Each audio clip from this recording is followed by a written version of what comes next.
As I've mentioned many a time on the channel, when I began collecting at the tender age of, well, 5, there were 3 things on the shelf: 2007, Universe, and the beginning of Animated. So to say the least, I was pretty set. And shortly after, when Revenge of the Fallen hit, I was more acquainted with G1 thanks to the Wii/PlayStation 2 port of the game. Shortly after, I was introduced to one of the most influential parts of the Transformers franchise, the Transformers Collectors Club magazine, and by extension, BotCon. This was a crazy magazine that gave me looks at figures soon to be released, introduced me to lots more of the franchise, and it introduced me to my beloved Wings timeline. But of course, I would also get introduced to the figure subscription service at a young age, and began my weird love with BotCon. I've had quite a bit of figures from Funpub come in and out of my collection. I still have most of them, actually. And of course, I would later obtain some BotCon sets as well. God, I love this set. But little did I know, 2 years before I joined, one of the most popular parts of the Transformers franchise was introduced in the Collectors Club and was carried over into BotCon. Shattered f***ing glass. It started out as an April Fool's issue of the club comic, then it was so popular that they adapted it into an entire show theme. Twice! Which is where today's subject comes from. This is Shattered Glass Optimus Prime from BotCon. No, I am not joking. No, this is not clickbait. This is the real McCoy. Not a knockoff, not a Generations figure. Well, sorta. This is one of 2 figures from the souvenir pack that they did in 2012 in their various packs of that year. The other figure being Kickover, which I somehow didn't pick up. Skill issue. But that doesn't matter because we're talking about Optimus. This is a great looking truck mode. It's very evil looking. But that's how Shattered Glass works. This is not the normal Optimus Prime or Nemesis Prime. It ain't Big Scourge either. This is an evil Optimus Prime. Straight up.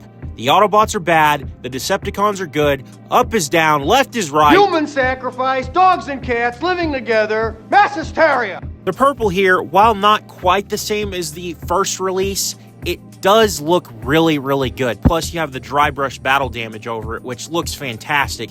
They were kind of wanting to go for a more worn look because he thinks he's indestructible at this time in this new body for some reason. This is actually based on that Optimus Prime from Reveal the Shield, and looking at this one and its other repaints, the Reveal the Shield one's kind of the weakest link. But the rest of the detailing on this guy is fantastic. For starters, we have a cracked windshield, which is a big fat pun for this universe, which is hilarious. But it's also very cool, gives this guy a bit of edge. And then there's the giant Autobot logo on the hood, which is kind of war-torn, but it takes all subtlety and throws it out the window, but kind of makes sense in this universe. Then there's this ghostly text on the side that says, "I shall stand, the rest shall fall," which kind of defines his character in one quote, considering there's a lot of fandom debate over whether or not this guy would team up with standard universe Megatron. The answer is no. He would in fact not. If anyone has seen Adventure Time, this guy is basically the equivalent to the Lich. He wants to kill everything. No mercy, conquest, and steamrolling the universe. That's why you see the Decepticons help the Autobots and heroic Decepticons once Classic Verse gets its shit rocked. But nah, this truck mode is awesome. It's a bit on the small side because it's more Energon efficient, a Spy Changer's idea of sorts, but it's also not just a semi, it's a race semi, which is why it's on the smaller side. Speaking of smaller side, this is the only retail and official Optimus Prime to date to have the correct dual axle look for a semi-truck. That is baffling to me. I figured the movieverse would at least done it once, but no, not once. Never. And then there's the trailer hitch that looks good, but it just looks like it's dying to transform into something. We'll get to that later. Also, apparently he's got a party going on in his cab with all those sparkles and shit. But other than that, all the truck details are great, like the smokestacks, the gas tanks, and there's even a door handle and shit. So that's cool. Other than that, all I can say is that he rolls pretty good, and since this is a Reveal the Shield repaint, he's got a rub sign. Awesome. I wish they would just bring this back into retail so bad. So yeah, I like this thing. It's definitely a strong truck mode. One of the best that Optimus Prime has ever got. Alright, David, let's cut to the transformation. No, that's just footage of Kaya. Can we cut to the transformation? Can we please cut to a scene of me transforming the figure? Split the legs. That was 1 second. That was 1 sec. All right, I'll do this. I'll handle this. Typically, I don't transform older figures. I usually time-lapse through them. You guys know this. But this one's a bit different, and I kind of want to start transforming a little bit more on camera. So the first thing you want to do is get this thing out of the way, and you're just going to fold it up like so. That'll get all this freed up to start transforming. So then we're going to split the legs, or what will become the legs, and take out the sword. You can see that, obviously a sword. And then you want to unfold these panels here and just get the wheels adjusted. Like so. They kind of have to go a certain direction. There we go. So make sure they're separated enough, kind of like the movie version. Like I said, this is a very like movie G2 like kind of together hybrid. So yeah, we're just gonna get those folded out of the way, and then we can get the rest of it ready. The next thing we want to do is split down the middle right here, and as we do that, got to fold these panels out right here. Then what we're gonna do is come around to the back here, unfold the head, and put it back like so. And this is the great thing about this figure. It's completely all the real parts from the vehicle mode. It's wonderful. What we're gonna do also is fold in these windows, and they will come together in the chest for a little Easter egg we'll talk about later. And then we're just gonna fold that down and then straighten out the arms. And believe it or not, we are now finished with his robot mode. That is a pretty simple, but also very, very fun transformation. I kind of love that. In robot mode, this really is a dark and edgy looking Optimus Prime. The reason for that is because this was still in the time when the robot modes matched the vehicles in their stylization while still having 1 foot in the G1 accurate representation. In this case, it drew heavily from Bayverse and the Nemesis Primes over the years, which is why when we look at the head, it just looks like it was meant to be Scourge or Nemesis Prime, even though Hasbro never made one, but Takara did, and so did Funpub.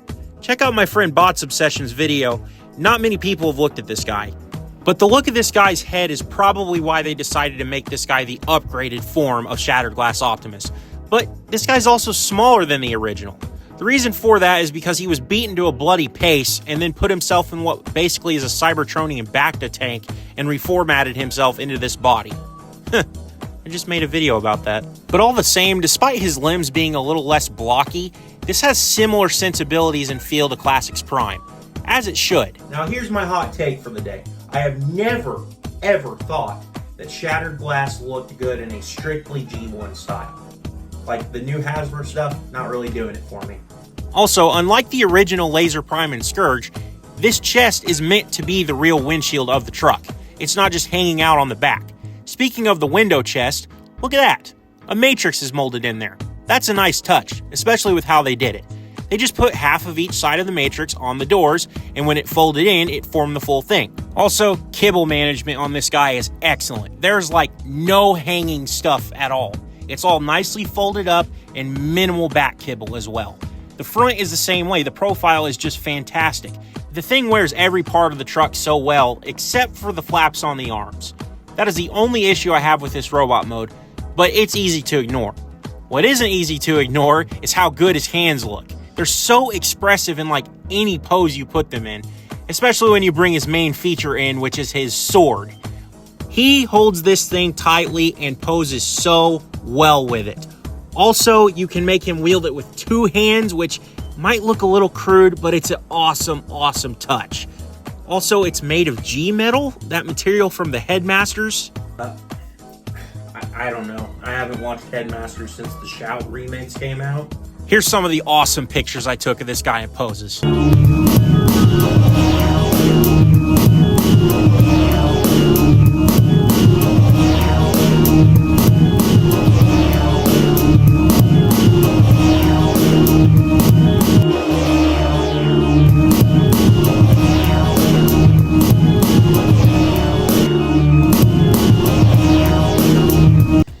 It should surprise absolutely nobody that this guy can pose so well. I mean, the head's on a ball joint.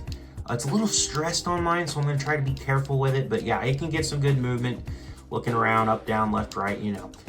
The shoulders are universal. They're on universal joints. A little difficult to get around there with this tab in the way, but you can get it to go all the way around if you situate it right.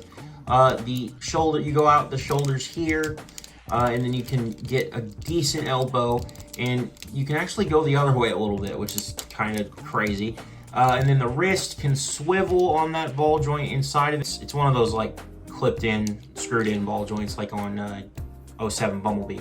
But anyway, this hand can tilt up and down on a hinge, and it can swivel. So yeah, and then we've got a waist swivel. We've got ball jointed hips. We've got a thigh swivel. We've got knees, and we've got a ball jointed ankle, and we can get good tilt out of it. And then we can get a swivel out of it. And this whole joint is also ratcheted, so if you can figure out a pose for that, you can use it. So yeah, it's a very, very good posable figure. For a deluxe, it's very good, very good. Overall, this is a great figure and a greater repaint. The Laser Prime is great, but this repaint just makes it even better. And it's way better than the one we got in Legacy. As for whether or not I would recommend it, the reason I can't say yes or no is because this one kind of fell in my lap for a good price without kickover. And the set together in the plastic bag is probably going to cost you an arm and a leg because BotCon souvenir. And it's also shattered glass, so yeah, there's that. I mean, have you seen what the 2008 set goes for on eBay? So if you want to check him out, I would recommend the mold. Just buy at your discretion if you want to get this one. Don't break the bank just for a repaint. With that being said, keep growing your collections. I've been Treebot, and I'll see you in the next one. I'm out of here.